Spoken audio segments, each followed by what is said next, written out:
Olá, sejam bem-vindos, meus amores, a mais uma aula. Hoje nós temos aula de geografia e vamos para o último conteúdo, tá bom? Professora Neta aqui com vocês. E o nosso conteúdo já está aí, né, para vocês verem a diversidade cultural brasileira.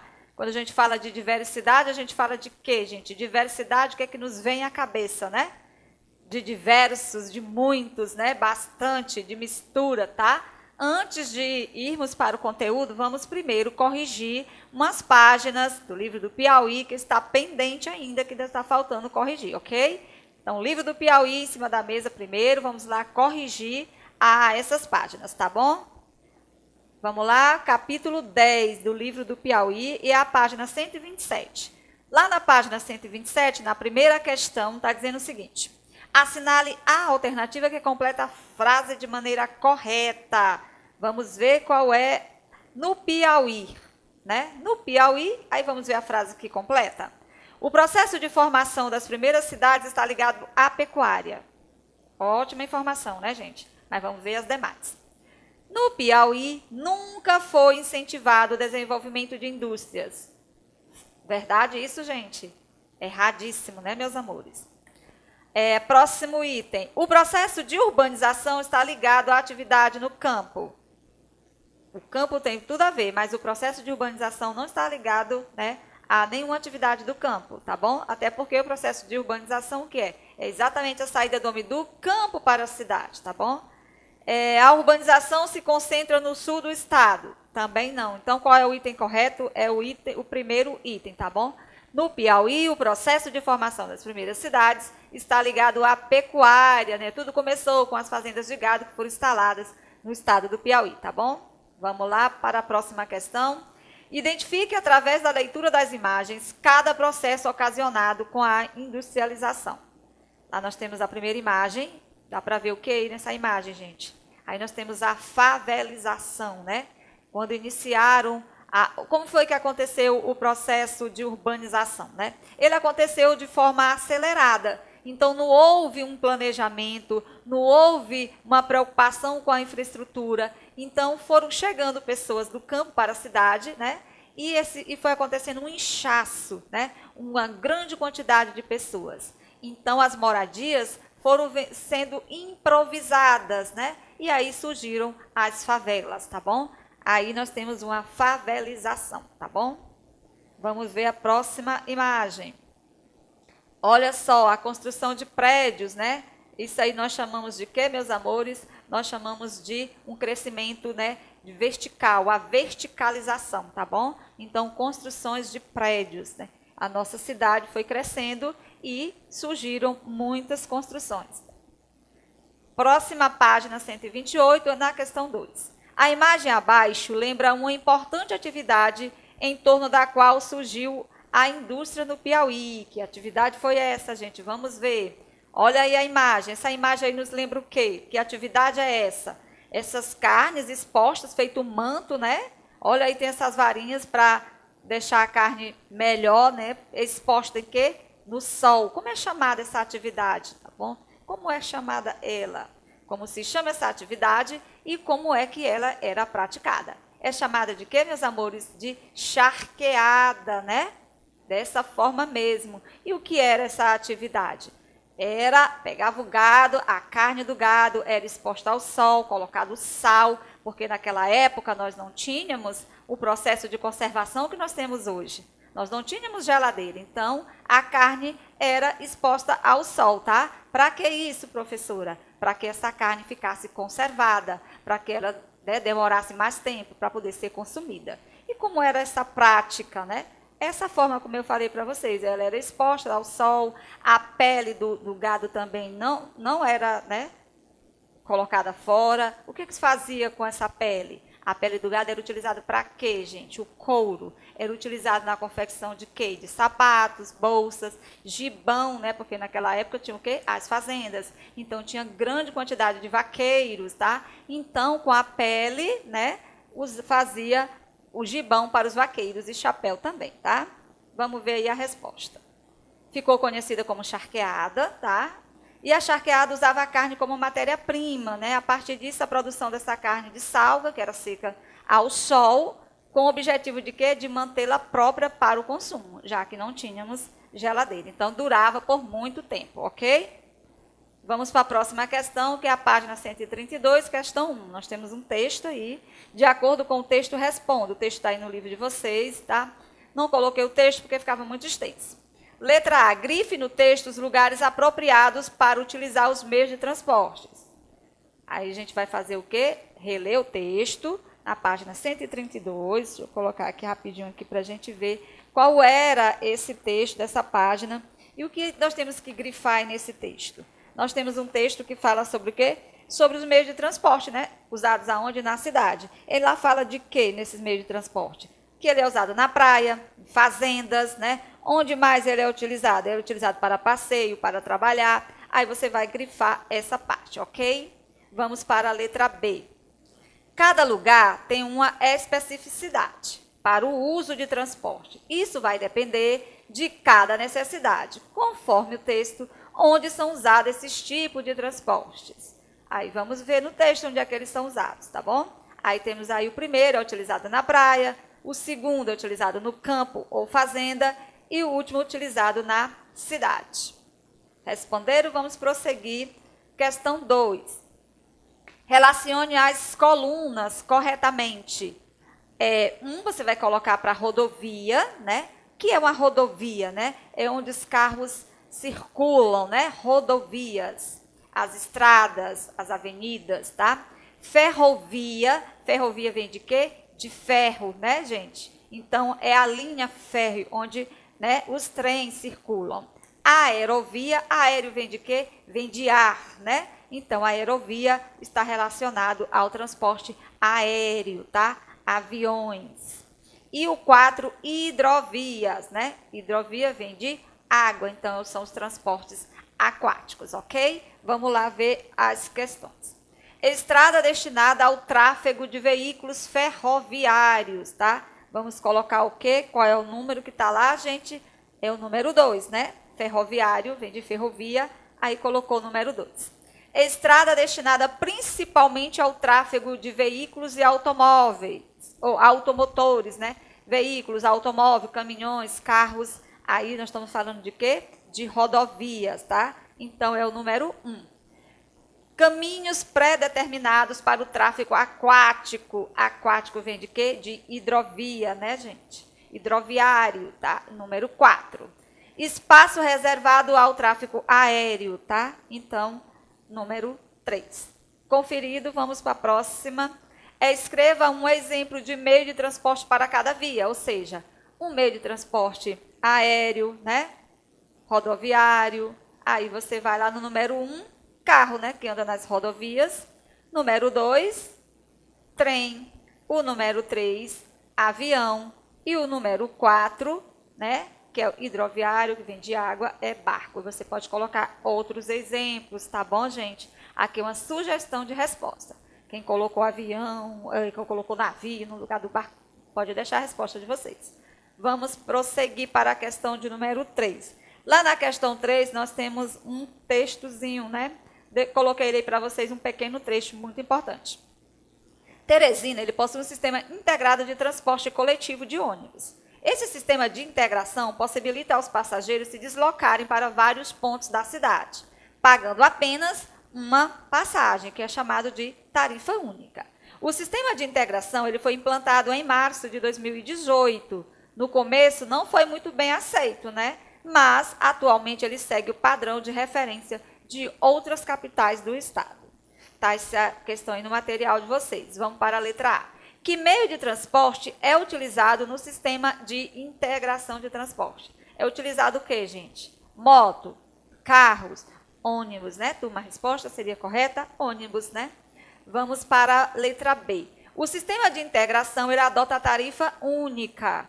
Que significa? O que significa tarifa única? Única vem de quê, gente? De pagar várias passagens ou de pagar uma única passagem? Facinho, facinho, né? Tarifa única, ou seja, vai pagar uma única passagem, ok? Vamos prosseguir. Letra C. Além dessa tarifa única, que outra vantagem esse sistema possibilita à população, né? Que é o sistema de quê? De integração, já bem atual aqui no nosso estado, tá bom? Quais são as outras vantagens? Ele vai facilitar o acesso dos usuários às linhas, né, e rede de transporte, vai melhoria nesse nível de serviço, reduz esses gastos, né, gente? Vai reduzir bastante. E é isso aí. Vamos para a próxima página, 134. O estado do Piauí ele é um excelente produtor de grãos agrícolas, mas a sua via de circulação natural, muito utilizada para esse tipo de deslocamento, né, pelos motoristas, nem sempre estão em boas condições para exercer sua atividade de trabalho. Temos aí um mapa mostrando aí a imagem no livro de vocês. Está aí o mapa mostrando, né, o percurso dessas rodovias, principais rodovias, tá bom? Grande parte da produção depende do transporte terrestre, né, para se deslocar. Entretanto, a produção fica comprometida devido a situações precárias. Cite 2 exemplos enfrentados nessas rodovias na hora de escoar essa produção. Quais seriam esses problemas, gente? Há má condições, né, das estradas. A gente fala daqueles buracos que a gente vê sempre nas reportagens, né? Estradas com problemas seríssimos, né, de buracos. A má condição dos veículos também, outro problema. Roubos, falta de segurança, tá? Então, são vários problemas. Tá pedindo 2, mas eu coloquei mais alguns para vocês, ok? Quanto mais informações, melhor. Questão 5. Sobre os transportes rodoviários, é correto afirmar. Letra A. Circulo por ruas, estradas e ferrovias. Está correta essa informação? No início, sim, né, turma? Ruas, sim. Estradas, sim. Ferrovias, não, né? Então, esse nome ferrovias já, né, impossibilitou de ser a resposta correta. Vamos para a letra B. Transportam pessoas, mercadorias a longas distâncias. Boa questão, né? Vamos ver os outros itens. Dificulta o deslocamento das pessoas. Dificulta? Não, faz é possibilitar, né, gente? Então, letra C, errada. Letra D. É feito tanto pelos rios quanto pelo mar. Se é rodoviário, rodovias. Se é rodovias, é terrestre. Então, não é pelo mar. Então, letra D, errada. Qual é a resposta correta, gente? É a letra B. B de bola. Vamos prosseguir agora com o nosso conteúdo, tá? Mistura de povos, diversidade de culturas, né? Mistura de povos, a gente já chama o nome de quê? De miscigenação, né? Mistura de vários povos. Diversidade de cultura, diversidade vem de diversos, né? De muitos, de bastantes, tá? Então, é esse o nosso conteúdo, né? O último conteúdo do livro de vocês, do material Farias Brito para esse mês. O Brasil, ele é um país de grande diversidade, já vimos isso, né? Ele é heterogêneo, né, gente? Ele é formado por vários povos, tá? Os indígenas, os africanos, os portugueses e outros povos que vieram. Mas esses 3 povos são os principais, né? Os que mais formaram a população brasileira. Dá para dizer qual dos 3 povos, né, influenciou mais ainda no desenvolvimento da população brasileira? Não dá, né, turma? Porque cada um desses povos, por si só, já é bem diversificado, né? Sabemos que os africanos são diferentes grupos, que a gente já sabe quais são eles, né? Os bantos e iorubás, tá? E também os indígenas, assim também como os portugueses, tá bom? Os imigrantes portugueses. Então, o nosso país, ele é um país diversificado em etnia, em cultura, tá bom? Herança dessa miscigenação desses povos que contribuíram muito para a formação da nossa população. Essa diversidade, né, diversidade muito grande, ela é notada em todas as características. Onde é que a gente nota essa diversidade do povo brasileiro? Nas danças, nos hábitos, nas tradições, nos ritos musicais, na culinária, o que mais, turma? No vocabulário, ou seja, percebemos essa diversidade muito grande em todas as características, né, do nosso país. Nessas tradições, nas danças, né, meus amores? Nos instrumentos musicais também. A própria língua falada no Brasil, ela revela uma mistura de cultura desses povos brasileiros, tá bom? Sabendo que a nossa língua, né, materna, ela veio de quê? Dos portugueses, mas que nós incorporamos muitas palavras no nosso vocabulário de outros povos, tá bom? A palavra cafuné, a palavra angu, né? Nós herdamos de que povo? Dos africanos, né? Dos indígenas. Nós adotamos várias palavras no nosso dia a dia, que é incorporado, né, no nosso vocabulário, dos povos indígenas. Esse povo trouxe muitas palavras para o nosso vocabulário, tá? Que está no nosso dia a dia. É pipoca, peteca e várias outras, tá bom, gente? Assim também como os portugueses, tá bom? A cultura, essa influência indígena, ela é marcante em toda a nossa cultura brasileira, pois diversos grupos indígenas que compõem a nossa população têm características próprias, né? Do modo de viver, na organização social, nas manifestações artísticas, né? Desses povos indígenas, com seus rituais religiosos, com seu jeito de viver. Por isso que é importante, né, a preservação desses povos indígenas. A gente viu em aulas anteriores a respeito da demarcação dessas terras indígenas, né? Muito dessas terras ainda estão sendo invadidas. Vimos na semana atrasada um indígena sendo morto, né, por conta dessa posse de terra. É uma questão bem delicada, que antes era totalmente da responsabilidade da FUNAI, né, que é o órgão responsável pelo indígena. Hoje já não é mais responsabilidade da FUNAI a respeito da demarcação de terra, agora é o Ministério da Agricultura que é responsável por isso, tá bom? Então, os povos indígenas, né, a presença desse povo é muito marcante no nosso povo brasileiro. Nas lendas também, turma, olha só, muitas lendas e mitos do folclore brasileiro têm origem nessas culturas indígenas. Vamos ver algumas dessas lendas, tá? A lenda da Iara, tá? Que é uma lenda, né, bem difundida em todo o nosso Brasil. Nós temos a lenda do Curupira, né, que é o protetor, né, de que é o protetor da natureza, é o protetor dos animais, das plantas, tá bom? Uma lenda bem conhecida. A lenda do boto. Nós temos a lenda da mandioca, né, que a mandioca foi introduzida na nossa alimentação pelos indígenas. Então, nós temos a lenda da mandioca. Nós temos a lenda do Guaraná, de como surgiu o Guaraná. São lendas passadas, né, de geração para geração, são lendas indígenas, que tem, as que não são indígenas, mas receberam influência dos povos indígenas, tá bom?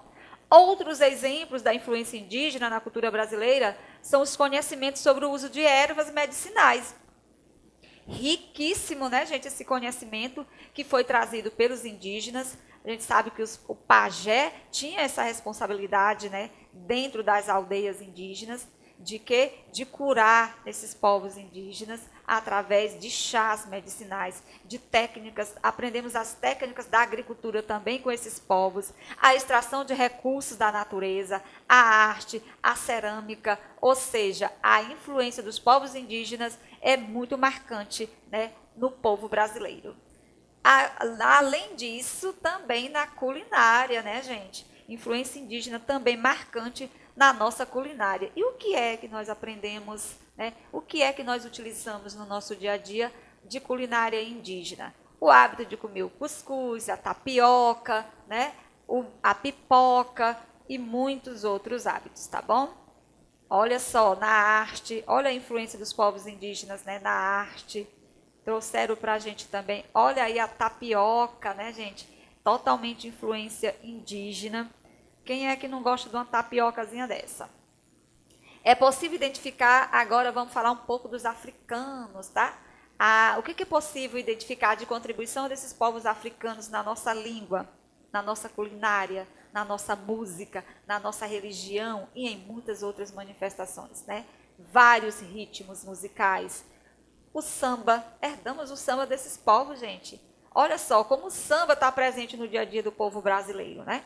O maracatu, o coco, o batuque, a capoeira, tá? São todas influências dos povos indígenas que está no nosso dia a dia, né? Lembrando que a capoeira, ela já era considerada crime, né? Quem dançava a capoeira, mas hoje ela é patrimônio, tá bom? Aí nós temos, né, a imagem, né, da capoeira, que é patrimônio cultural, né, imaterial do nosso país, reconhecido pela Unesco, tá bom, gente? Olha só, alimentos também, né? Nós temos o que mais que nós herdamos desses povos? Olha aí o azeite de dendê, né? O que mais que nós herdamos desses povos? Quem conhece, gente? Ou seja, nós recebemos várias influências, né, dos povos africanos, está incorporada aí na nossa alimentação, no nosso dia a dia, tá bom? Vamos ver agora dos imigrantes, né, dos portugueses, também deixaram uma influência muito marcante no nosso dia a dia, né? Deixando traço da sua cultura, na língua, na alimentação, nas festas. Sabia que o hábito de brincar de roda, né, de que as crianças gostam. Hoje em dia não tanto, né, gente? Mas bem antigamente as crianças brincavam muito de roda.